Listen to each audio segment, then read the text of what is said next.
Kata Nabi, kalau salatnya ingin sempurna dimulai dari wudu. Yang pokok dalam wudu itu ada 4. Sisanya sunnah. Awas, kalau yang 4 ini tidak sempurna maka batal wudunya. 1. Faghsilu wujuhakum, basuh wajahnya. Kalau disebutkan wajah dalam bab wudu, itu tidak ada yang lain kecuali bagian tampak muka, gitu ya. Kalau yang punya jenggot, itu termasuk janggutnya di selai-selai. Sifat wudu cuma ada 3. 1, pakai keran.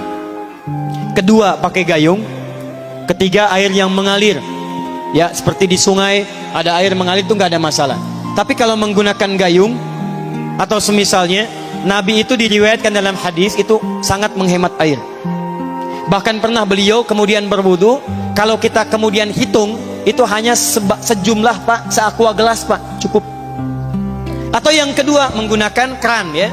Kalau sekarang kita ada keran, contoh ini kerannya. Ya. Kerannya agak tinggi sedikit. Dan kita sesuaikan. Ambil airnya. Misal contoh, ghosala. Ghosala itu bukan ditumpahkan, ambil air, tumpahkan di tempat yang akan dibasuh gini. Yang telunjuk itu kemudian menghapus atau menghilangkan kotoran di sela-sela mata, contoh. Yang jempol menghilangkan kotoran di sela-sela telinga bagian belakang di sini. Ya.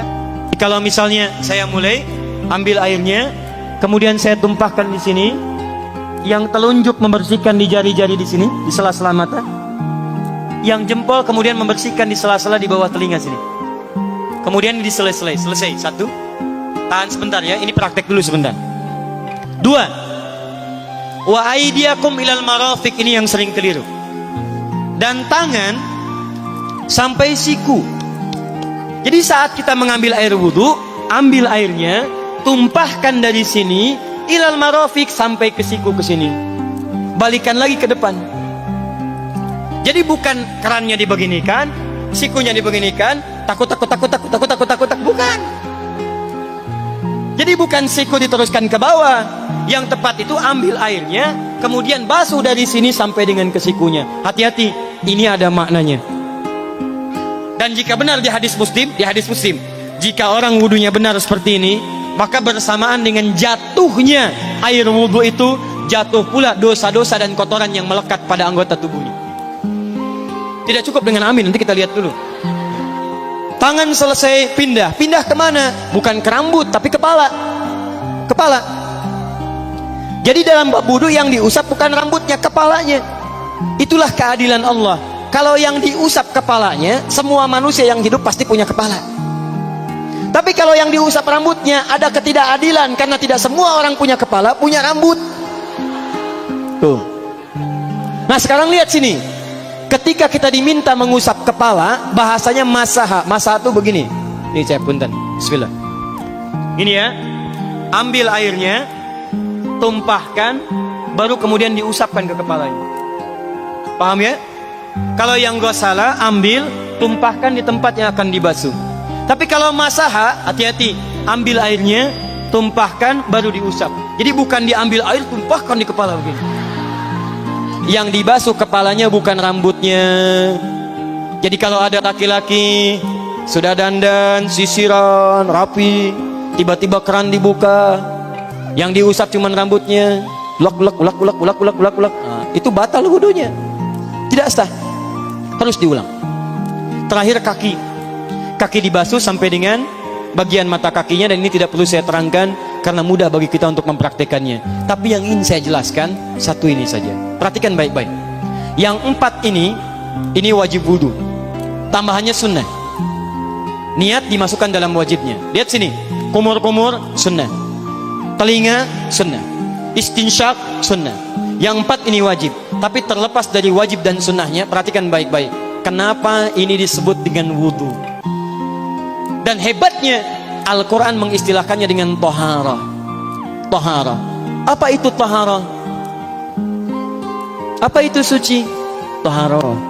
Apa itu toharah? Suci. Apa itu suci? Toharah. Ada toharah, ada nadhafah, itu beda. Kalau nadhafah, bersih luarnya, tapi belum tentu bersih dalamnya. Bisa jadi luarnya bersih tapi dalamnya najis. Misal, hewan yang paling najis apa? Yang haram. Misal hewan tadi itu, hewan babi misalnya, misal dibersihkan, dimandikan, disisir sampai bersih. Bersih tidak? Bersih, bersih. Tapi halal tidak? Suci tidak? Tidak. Al-khinziru nadhifun walakinnahu ghairu tahir. Babinya bisa bersih tapi tetap tidak halal, tidak suci dia, tetap haram, tetap najis. Paham? Tapi kalau bersih luarnya dan suci dalamnya, maka kalimatnya berubah dari nadhafah jadi taharah. Taharah. Orangnya disebut dengan tahir. Kalau rajin dikerjakan disebut dengan mutatahhir. Wudu dalam Quran disebut dengan taharah. Seakan-akan memberikan pesan, maaf, orang yang wudu itu bukan hanya bersih fisik luarnya saja. Jadi kalau orang wudunya bersih, bukan cuma wajahnya yang bersih. Kalau wudunya benar, bukan kotoran di tangan saja yang hilang, tapi mohon maaf, fisik dalamnya itu ikut suci. Fungsi tangannya jadi bersih, fungsi wajahnya jadi bagus, fungsi lisannya jadi bagus. Makanya kata Nabi, kalau orang benar wudunya bersamaan dengan air wudu yang menetes, maka tumpahlah kotoran-kotoran di bagian fisik-fisik tubuhnya. Jadi kalau kita benar wudunya kumur-kumur, kukumur, masukkan, misalnya masukkan, keluarkan, bersamaan dengan keluarnya air itu, maka kotoran-kotoran di lisan pun ikut keluar. Tangan dibasuh, bersamaan dengan dibasuhnya tangan, fungsi tangan yang kotor-kotor itu ikut hilang. Hadis Muslim. Makanya orang yang setelah selesai wudu dia berdoa, apa wudunya? Apa doa wudunya? Asyhadu anna ilaha wa asyhadu anna Muhammadan Allahumma minat waj'alni minal, lihat sini, minal mutatahhirin, minat tawabin. Lihat, Bapak Ibu kan baru wudu, tapi kenapa doanya selesai tobat? Allahumma ja'alni minat tawabin. Ya Allah, jadikan saya termasuk orang tobat. Kita kan baru wudu, kenapa doanya baru selesai tobat? Sedangkan tobat itu mengakui kesalahan, menyesali kesalahan, dan berjanji meninggalkan yang salah, mengganti dengan yang baik-baik. Makanya kalau orang wudunya benar itu, begitu dia kumur-kumur, dia ingat kesalahan apa yang dikerjakan oleh lisan ini. Jadi begitu kemudian ditumpahkan airnya, hilang kotorannya. Maaf, yang suka mencela wudu, selesai wudu tidak akan mencela lagi karena tobat dari celaan. Makanya kalau wudu Anda benar, coba ingat-ingat, siapa korban dari lisan Anda yang tajam itu? Apakah ibu Anda yang pernah menangis karena lisan Anda? Apakah ayah Anda yang kecewa karena kalimat-kalimat Anda? Apakah tetangga Anda yang menjauhi Anda karena kata-kata kotor Anda? Kalau tiap hari Anda wudu, tapi kemudian lisan Anda masih kotor juga, ada yang salah. Anda cuma menghabiskan air untuk menghilangkan kotoran di lisan. Itu tanda pertama. Tangan basuh. Makanya orang yang wudunya benar, tangannya tidak akan berbuat yang kotor lagi sampai ke ujung kakinya. Karena itulah ibadah ini disebut dengan wudu, seakar dengan kata dau. Kata para ulama, mereka sebagian mengatakan dau artinya cahaya, dau artinya sinar, dau artinya al-husnu, baik budi pekerti. Kalau orang benar wudunya, bertambah sinar di tangannya, sinar di wajahnya, sinar di lisannya. Apa sinar itu? Di dunia sinar-sinar amaliyah kebaikan, sifat-sifat baik, di akhirat pancaran-pancaran kemuliaan. Satud'a ummati yaumal qiyamati ghurral muhajjalin, akan dipanggil umatku di hari kiamat dengan banyak cahaya melekat di tubuhnya. Tangannya ada cahaya, matanya ada cahaya, wajahnya bercahaya, kakinya bercahaya. Cahaya apa itu? Kata Nabi, min atharil wudu, dari bekas wudunya. Jadi kalau kita benar wudunya, itu kita jadi orang baik. Ada cahaya kebaikan dalam diri kita. Itu yang disebut dengan tawabin.